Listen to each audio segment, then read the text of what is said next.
When you close the door, it sounds like a bullet being chambered. Listen. Hello brothers, today we're checking out a solid piece, the new M817 from Mengshi. This car is currently in the pre-sale stage and hasn't been released yet, so the specific parameters and configurations aren't fully available. So today let's take a simple look at this car's exterior and interior. The key is a card style one. From what I researched online, this car currently comes in city and off-road versions. Today we're reviewing the city version. The first two parts are different from the off-road version. The city version badge in the middle can light up. In the off-road version, the entire grille is different from the city version. It protrudes, giving it a very three-dimensional feel. Additionally, the bumper has 6 radar points. The front radar and lighting cluster employ an integrated headlight design with daytime running lights above. The car has LED high and low beam headlights, a roof-mounted laser radar, and dimensions 5100mm x 990 98 m 1899 90 m 3005 m wheelbase. It's positioned as a large SUV. From the side, the car body appears particularly tall. I'm 1.72 meters tall, and standing next to it, that's the effect. The rear windows use a privacy glass design, which effectively protects the rear glass. Front and rear suspensions use air suspension. You can adjust its height according to our driving needs. The wheel hubs are made of multi-spoke aluminum alloy, and the tires are a relatively standard type. The tires are not off-road type, they are Continental tires with a size of 275/60R20. The chassis has a suspension setup at the rear, and in the middle of the rear wheels, here, you can see there's a turn signal bar. The rear wheels have turn signal functions. As for the rear end, I think it looks very similar to the M817, especially the design of the dual tail lights. It also has a formal name called Sword Pointing to the Sky, somewhat like an ancient weapon. I forgot its name, but if anyone knows, please let me know. There's also an ADS label here, that's right. This car is equipped with Huawei's Assisted Driving System, version 4.0, and the front bumper has 6 radar points on this car. As for the rear body, it is constructed as a full-size component, providing ample space and robustness. Let's take a closer look at the trunk area. It is designed to be manually opened and features a convenient side-opening door mechanism. After opening the trunk, you have the ability to securely lock it in this location for a more refined and sophisticated feel, and above there is a convenient pull cord that allows you to easily open the rear door directly from the trunk. For example, when we go camping and need to sleep in the car, it's inconvenient to use the side doors, so you can use this and this. The rear seats are not folded down. You can check its space performance. On the right side, there's a 12V power outlet and a 220V power outlet. The interface includes 5 distinct ports, and just below the grille, there are several of its handy tools available. On the left side, there's a button to raise and lower the rear compartment. You can use this feature when it's inconvenient to retrieve items. The materials used in the entire trunk are excellent. You can see it's mostly a plush, soft feel, including the ceiling. Additionally, the interior is designed with many anchor points, as you can see. The trunk supports a 46 ratio for placement, and after placing items, the overall flatness remains very good. When the rear door is closed, it features an electric assist door design. The front knee area uses a push bar design. Then when I started it, I felt it was quite light, likely made of aluminum, and it's equipped with energy-saving cotton on top, regarding the power aspect. It uses a 1.5T engine with a longitudinal layout and is paired with dual electric motors on the front and rear. Currently, the battery capacity is unclear and the specific parameters are not well known.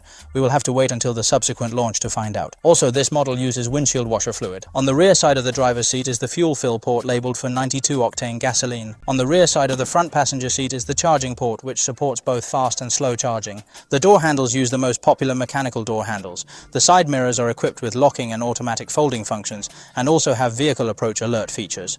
When you open the car door, there is an electric footstep below. To be honest, when the car is raised to this height, the height of the footstep is slightly higher than that of regular cars. It is slightly higher than a typical car. Now let's go inside and see how it is. When closing the door, it also has a bullet chambering sound. Listen to it. Additionally, the front windows use double-layered angled soundproof glass. All 4 doors, including the trunk, feature electrostatic door designs. Take a look at the overall interior design, which uses a combination of green and grey colors. In terms of craftsmanship, almost all areas you can touch are wrapped in this type of leather. The entire dashboard is located above here, and on top of the 2 floating screens, there is a USUD head-up display. Regarding the details, take a look. Above the dashboard, there are 4 screw holes in total. On the passenger side, there are 2 for mounting our camera or some peripheral devices. Conveniently located behind this screen, there is an integrated power cable port, which means that you do not have to run unsightly and cumbersome wires in this particular area, a situation that would otherwise prove to be very troublesome and inconvenient to manage effectively. The display interface looks very clear. You can see it's currently 34 degrees. If I don't turn on the air conditioning, the car feels like a steam oven. The gear lever adopts a rotary design. You can see that the central control screen uses Huawei's cockpit system. The overall clarity and smoothness are very good. There are also some distinct apps that everyone can use. Below the central control screen, a row of physical buttons has been designed, including the anti-skid feature. Additionally, there are wedge-shaped modes, including the air conditioning on button and the suspension height adjustment sensor. There is also a suspension lock button, which is useful when changing tires. Below this design is very interesting, a dial. If you swipe with your hand, you can switch its interface. By rotating it, you can switch between different driving modes.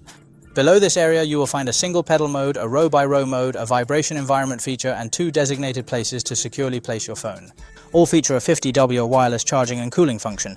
Below the panel, there's a storage compartment, and here are 2 backrests. Inside the central armrest box is a refrigerator, whose temperature can be adjusted precisely on the central control screen. It provides both heating and cooling functions, thereby enhancing your overall convenience and comfort. In cooling mode, the temperature is controlled to stay between -6 degrees Celsius and 20 degrees Celsius, whereas heating maintains 35 to 50 degrees Celsius. After you exit the vehicle, the air conditioning can continue to operate for 23 hours and 45 minutes, which is essentially 24 hours. Under the central console, a hollowed-out area has been created, providing space to hold a bag. Inside, there is a 12V power outlet and a USB data port, allowing you to plug in a USB drive. There are 2 charging ports here, one USB and one Type-C. The seats are all covered with this kind of leather-like material. From the side, the seats look very sturdy. The top also has these perforated treatments. When you sit on them, they provide a more supportive feel, not overly soft. All 4 seats come with heating functions for the front seats, ventilated functions for the front seats, and massage functions for the front seats. The rearview mirror uses an electronic media rearview mirror, and the row of buttons above is reserved for future settings such as spotlights, footrest hooks, and the like. The entire roof is made of suede material, and the 2 front camera panels include makeup mirrors and supplementary lights, and the area is quite large. Both the driver and front passenger have a handle. The entire roof features a sectional sunroof design, allowing for sunlight in the summer and light in the winter. It uses Dynaudio sound system. Currently, we don't know how many speakers are in the whole car. Let's listen to its sound quality. Okay, the overall sound system is really good. Listening to it, the brake and accelerator design is quite amusing, with a start button and a pause button. Now I'll adjust the front seats to a normal driving posture. As we all know, I'm 1.72 meters tall, so let's move to the rear seats. Let's check out its space performance. The ceiling is pretty high, and there's a handle in the back for assistance when getting in the car. There is still approximately 2.5 circles of distance left to cover on our current journey, and the rear section of the vehicle also includes a small divider for added separation. The entire floor features a smooth surface, which is additionally wrapped in this small, soft, plush fabric for added comfort and aesthetic appeal. In the rear, there's an independent air vent, and below it is a separate climate control panel. Including the seat heating buttons, there's a lever here. Pressing it allows you to control the front passenger seat. Below is a typical 220V power outlet that includes 5 sockets inside, and furthermore, there are 2 additional charging ports conveniently available right here, one Type-C and one USB. Additionally, the rear seats are outfitted with 3 detachable headrests each, and the angle of the backrest is fully adjustable. In the center, there's a central armrest with 2 support structures inside.